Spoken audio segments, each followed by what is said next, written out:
আজি আমি কাজিগড়ত আমি কৰ্মীসকলৰ লগত মত বিনিময় কৰিছোঁ আৰু আমাৰ কৰণীয় কামবিলাকৰ ওপৰত আমি হেৰি কৰিছোঁ, তথ্যবিলাক লৈছোঁ, ক'ত কি সুবিধা অসুবিধা হৈ আছে। তাৰপিছত ঠিক আছে, চব ঠিকে আছে। BPF NDA জিকিব, NDA হিচাপে আমাৰ দিয়া আছে কেণ্ডিডেট, গতিকে জিকিব।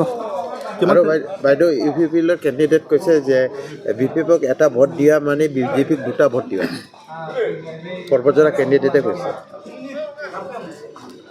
উন্নয়নৰ লগত পৰ্বতজৰাও যাতে উন্নয়নত পিছ পৰি নাথাকে, সকলো NDA প্ৰাৰ্থীক ভোটদান কৰিব। আৰু বিভিন্ন দলেতো এতিয়া ইলেকশ্যন হয়, বিভিন্ন দলে বিভিন্ন ধৰণৰ নিজৰ প্ৰপগেণ্ডা মতে কাম কৰিব। এতিয়া আমাৰ দলেও NDAৰ লগত আছে, NDAৰ জিকাৰ কাৰণে সকলোৱে গোটেই BTC আমি